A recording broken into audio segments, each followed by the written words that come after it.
us done. What I've been in the last 4 years, what I've been told was in terms of the need for this project and the importance of this project and how critical this project. I understand how important it is for the entire community as a whole. And so now the issue of eminent domain is never a good issue in terms of how it comes down. You should get what's appropriate coming to you, and I presume that that's an issue that has to be dealt with the local authorities, because that's who did that, who does that. Exactly. Yeah. So I'm hoping that works out okay. But going back to how long ago did that occur? With the condemnation. It just occurred within the last month, and we're actually the outrageous thing here today is the fact that, being that we are still in the appeals process, the land is still it is still under control of our family. It is still under our name. No deeds have changed hands, yet we sit here today, and I have to listen to people being thanked and patted on the back for the theft of my family farm. And I understand what you're saying. The only thing I can tell you that this is the first time I hear that there was any difficulty there. In all honesty, no one, as far as I know, had ever contacted our office. Not that I would have had anything to do with it, because it's a local issue. Exactly. But what you do, what we do when that does happen, that appropriate compensation needs to occur, whatever that might mean. Yes. And I hope that's what will take place. So may I quote you then as saying that you are on our side as far as I'm on the side of making sure that appropriate compensation takes place, whatever that means. And I don't know what that amount is or what is it. Because usually when condemnation occurs, it's defined as a greater good, and so whether in those I translate in terms of building a hospital or and we have made sure or a project such as this, and so. Thank you for your words. Thank you. Appreciate it. Thank you for your time. How many acres were it? It was 137 acres of some of our best farmland. And how long have you had it there? It's been our family for 4 generations. When my great grandfather first came down here, the land was nothing but cottonwood trees and mesquite, and by use of teams of horses and the sweat of his brow, he built himself a farm. And that farm was taken from us. It was taken from our family through this process. I know that's tough. I wish you the best. Are you part of the family also? I appreciate your time. I really do. And my only regret is that we just couldn't have had this conversation sooner. Yeah.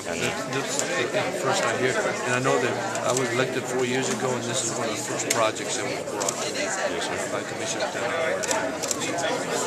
and actually I moved quickly on there. Was able to get the money for some of the environmental stuff, and then on the second, also etc. No one likes any condemnation. In fact, usually we try not to get engaged with that. Because it's usually not a good thing to do. All right, thank you again. Thank you. Sure. Congressman, in light of that information, what, if any, actions will your office take on that? I'm not taking any action whatsoever. We're moving forward. That's an issue that belongs with the county and not on the federal level. And so, my proposal when it first came in was to look at building the bridge, and that's what we were doing, and I'm still moving on that. That's the first I hear that, and so, but I'm just hoping that everything works out okay, and that he gets appropriate compensation. Are there any outstanding issues as it relates to the eminent domain that was led to the... Those I don't know. My job is to get down the money to make it happen, and I've been engaged in other like the Ansandua Bridge in the valley when I used to represent that congressional district, and we went forward. Finally, made it happen, and I know they take a long period of time. And there's some difficult times, when economic development occurs and when issues such as this occur in terms of passage. Congressman, how does it make you feel to hear what you just heard? What you just told? It's hard. No one likes to lose their land and stuff. But I think we need to look at it in terms of what it means for overall good, in terms of making something happen. Because it's not just a decision that's made on this side, it's also a decision that's made on the Mexican side as to where the point of entry is going to be. So it's not just one side versus the other. The Mexicans also had to decide where they wanted to make it. So you got two countries deciding in terms of where's the best point of entry, and the political subdivisions in the other side and on this side made those decisions and brought it forth, and so that's where we're at now.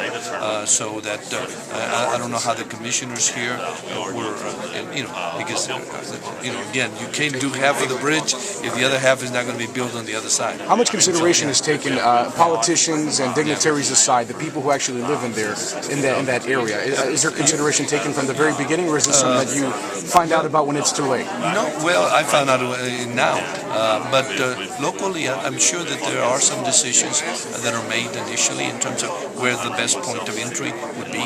But in this case, it complicates it even more so because you got another country on the other side deciding it's going to be here or there, and then you got to negotiate that, and so it does complicate the situation. And no one likes to do what has transpired.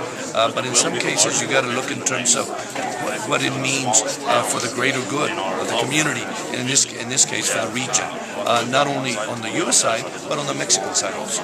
Well, one of the things I don't understand about that port of entry, and I think the family has the same point, is that the other area right now is torn by violence, Guadalupe, Porvenir, or the Valley of Juarez, and at the same time the infrastructure is not there. Like, I don't understand how trucks can drive on that highway. It's really bad right now. Our infrastructure is also not there either. But that's what you look for in terms of moving forward, and so when those decisions are made, it's not just one or the other; it's both. And so, yes, you're right, but they're still our number one trading partner.